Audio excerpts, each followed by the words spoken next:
Assalamualaikum. Assalamualaikum.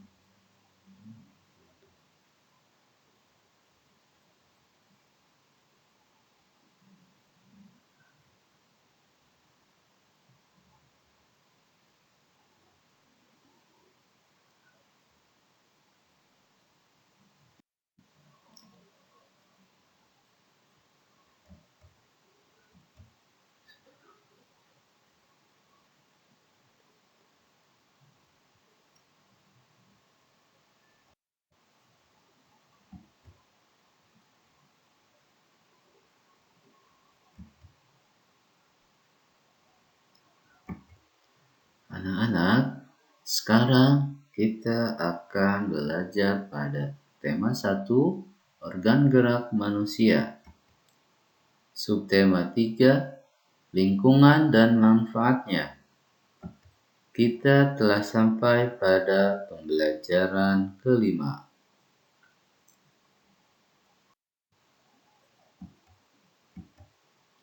Lalu, apa yang akan kita pelajari pada pertemuan kita kali ini? Ya, kita akan belajar tentang macam-macam kelainan, gangguan, atau penyakit otot manusia. Kita akan belajar menentukan ide pokok, serta membuat komik.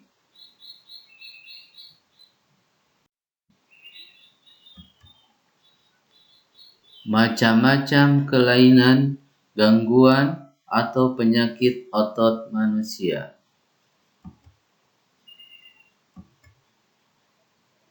Hipertrofi. Hipertrofi merupakan kelainan otot yang membesar dan menjadi lebih kuat karena sel otot diberikan kegiatan atau aktivitas yang terus-menerus secara berlebihan. Atrofi. Atrofi merupakan kelainan otot yang mengecil, lemah, fungsi otot yang menurun. Hal ini disebabkan karena adanya penyakit polimilitis yang dapat merusakkan sel saraf pada otot. Stiff atau kaku leher. Stiff atau kaku leher merupakan kelainan otot karena adanya peradangan otot trapesius leher akibat gerakan yang menghentak secara tiba-tiba atau salah gerak. Tetanus. Tetanus merupakan kelainan otot yang disebabkan karena adanya infeksi bakteri Clostridium tetani. Tetanus dapat menyebabkan otot menjadi kejang-kejang.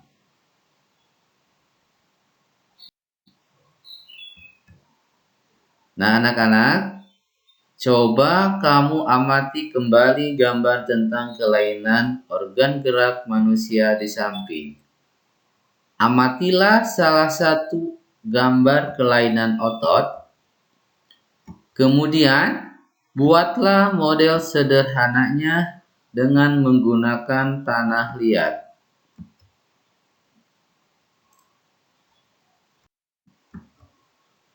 Adapun langkah kerjanya yaitu pertama, siapkan tanah liat dan air. Kedua, campur dan aduklah tanah liat dengan air. Yang ketiga, remas-remas atau injak-injaklah tanah liat yang sudah tercampur air tersebut dan pastikan sampai lengket. Jangan sampai encer atau masih terlalu kasar.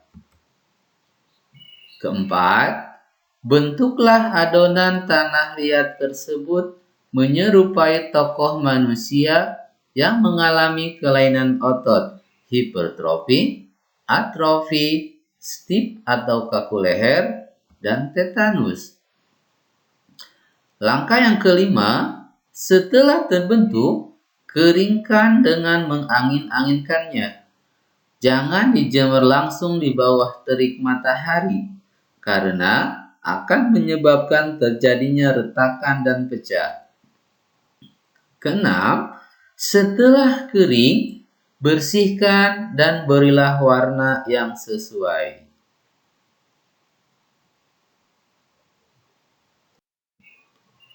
Nah, anak-anak, Bapak yakin kalian mampu membuat model dari kelainan atau gangguan dari otot manusia tersebut ya. Nah, anak-anak, setelah kalian mengetahui berbagai kelainan dan gangguan pada otot manusia beserta penyebabnya, kita bisa jadi lebih berhati-hati dalam melakukan setiap gerakan dalam suatu kegiatan. Ingat ya, mencegah lebih baik daripada mengobati.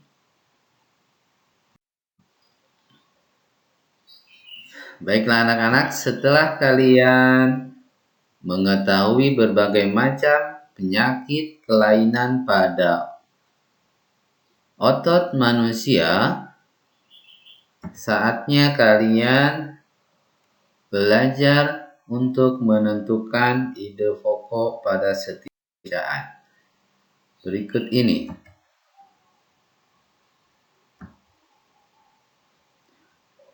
Mari kita baca teks bacaan yang berjudul Salah Bantal. Salah bantal. Paragraf pertama. Sudah 2 hari ini leherku sakit. Kepalaku tidak bisa menengok ke arah kanan secara lurus atau ke belakang. Setahuku ini penyakit salah bantal.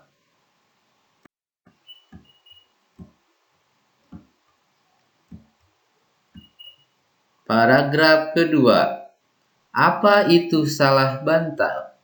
Ketika bangun tidur, ada orang yang pernah mengeluh lehernya sakit dan tidak bisa digerakkan. Bisanya hanya menoleh ke sisi tertentu saja, ke kanan atau ke kiri. Keluhan tersebut kerap kali diistilahkan sebagai leher tengeng atau nyeri leher. Paragraf ketiga. Menurut Dr. Melia Waryanto, spesialis akupuntur, salah bantal adalah suatu penyakit yang sering terjadi pada saat bangun tidur di mana leher terasa kaku dan tidak bisa digerakkan ke kanan dan ke kiri. Penyakit ini sebenarnya disebut dengan tortikolis. Tengeng atau tortikolis adalah penyakit di mana posisi dagu tidak sejajar dengan tulang dada, paling atas dan depan. Dagu hanya bisa miring ke kiri dan ke kanan.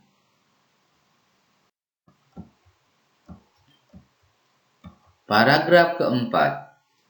Kejadian ini bisa terjadi dan dialami oleh siapa saja, baik anak-anak, orang dewasa, maupun orang tua. Rasa nyeri pada leher ini bisa berdampak pada terganggunya aktivitas sehari-hari. Pada sebagian kasus, hal ini seringkali tidak dipermasalahkan atau dikhawatirkan.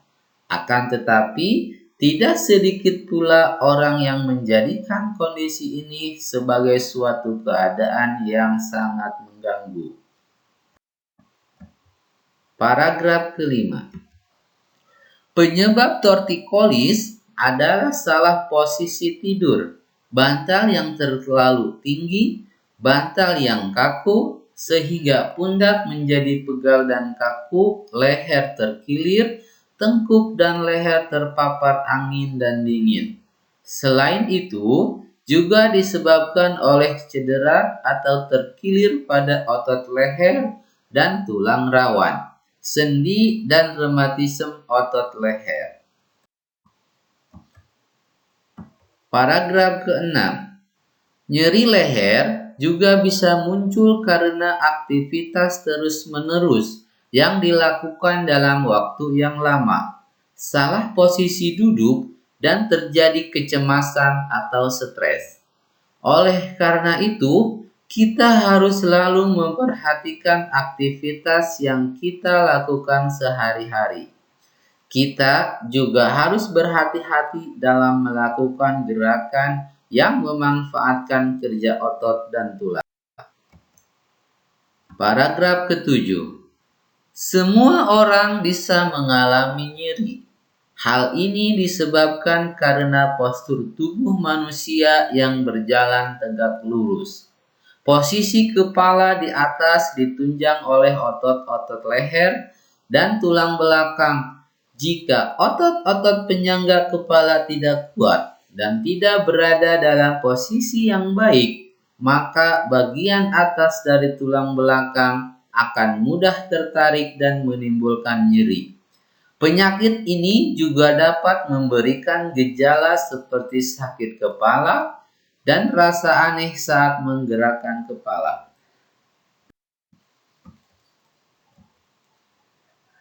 Paragraf 8. Apabila sudah terkena salah bantal, sebaiknya segera diobati dengan cara dipijat. Namun, dalam memijat harus dilakukan secara hati-hati. Jangan sampai justru menimbulkan masalah lain, seperti salah urat. Pengobatan ini harus segera dilakukan agar tidak mengganggu aktivitas sehari-hari. Paragraf 9.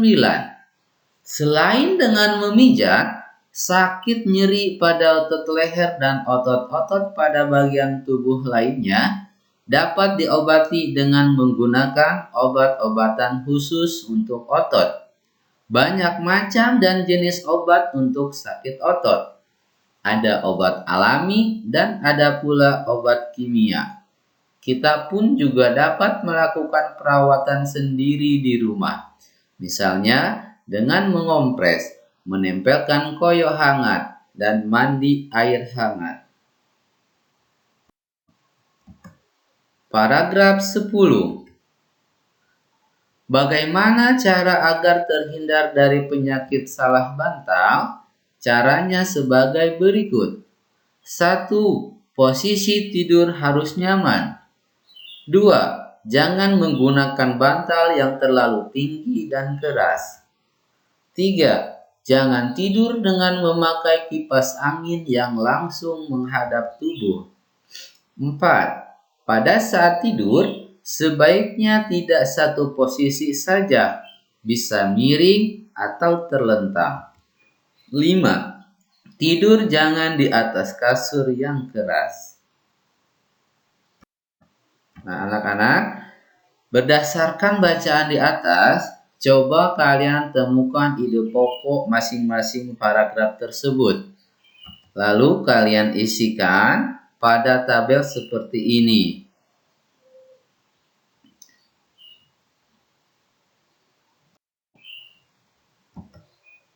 Nah, anak-anak, berdasarkan bacaan di atas, maka ide pokok masing-masing paragraf tersebut adalah sebagai berikut. Paragraf pertama, ide pokoknya adalah sudah 2 hari leherku sakit. Paragraf yang kedua, salah bantal dapat menyebabkan leher tengeng atau nyeri leher. Paragraf ketiga, ide pokok. Salah bantal adalah suatu penyakit yang sering terjadi pada saat bangun tidur, di mana leher terasa kaku dan tidak bisa digerakkan ke kanan dan ke kiri. Ide pokok paragraf keempat, salah bantal dapat terjadi dan dialami oleh siapa saja. Ide pokok paragraf kelima, penyebab tortikolis. Ide pokok paragraf ke-6, Penyebab nyeri leher. Ide pokok paragraf ke-7. Semua orang bisa mengalami nyeri. Ide pokok paragraf 8. Bila sudah terkena salah bantal, ada baiknya segera diobati dengan cara dipijat. Ide pokok paragraf 9. Sakit nyeri pada otot leher dan otot-otot pada bagian tubuh lainnya juga dapat diobati dengan menggunakan obat-obatan khusus untuk otot. Ide pokok paragraf 10. Cara agar terhindar dari penyakit salah bantal. Nah, anak-anak, kamu telah mengetahui beberapa aktivitas dan gerakan yang salah dapat menyebabkan gangguan pada otot manusia. Sekarang, coba pilihlah satu aktivitas atau gerakan yang dapat menyebabkan terjadinya gangguan pada otot manusia. Pilihlah aktivitas atau gerakan yang terjadi sehari-hari yang kamu atau orang-orang sekitarmu alami. Kemudian, susunlah menjadi sebuah cerita dan sajikan ke dalam bentuk komik. Apakah kalian masih ingat apa itu komik? Ya, komik adalah suatu bentuk seni yang menggunakan gambar-gambar, tidak bergerak dan disusun sedemikian rupa sehingga membentuk jalinan cerita.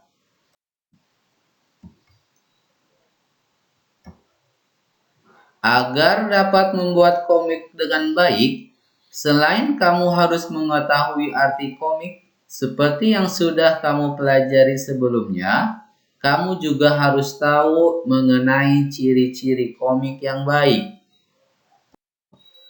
Ciri-ciri komik yang baik adalah 1.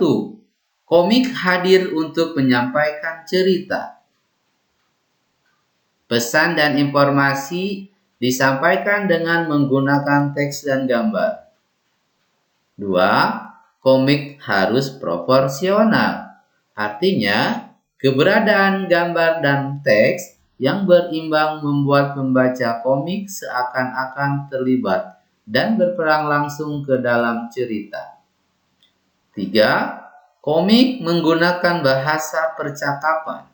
Artinya, bahasa yang digunakan adalah bahasa sehari-hari yang mudah untuk dipahami. 4. Komik biasanya bersifat kepahlawanan.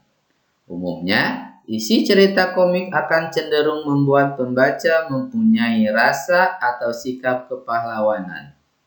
5. Komik sebagai penggambaran watak secara sederhana.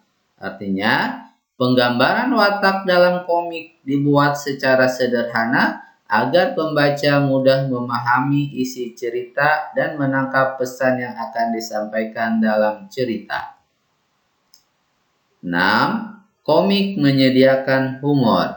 Artinya, karena komik itu berasal dari kata komik yang berarti jenaka, humor dalam komik disajikan secara lugas sehingga akan mudah dipahami pembaca. Dan biasanya, humor yang disajikan sering terjadi dan ada di masyarakat. Anak-anak, coba perhatikan contoh komik berikut ini.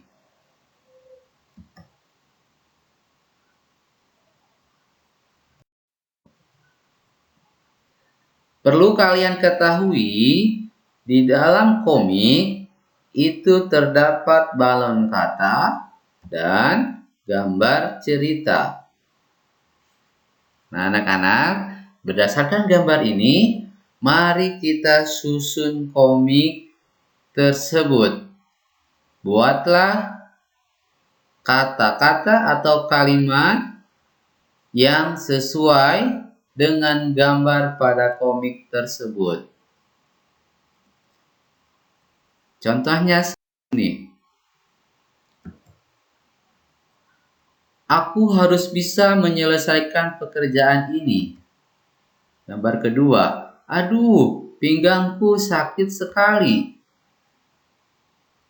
Pinggangku sakit sekali. Kenapa, Pak? Selama ini posisi dudukku mungkin tidak benar. Posisi duduk salah dapat menyebabkan sakit pinggang. Nah, anak-anak, inilah contoh sebuah komik. Kamu juga bisa membuat komik berdasarkan gambar yang kamu buat. Baiklah anak-anak, pembelajaran kita kali ini telah selesai. Sampai jumpa dan terima kasih. Wassalamualaikum warahmatullahi wabarakatuh.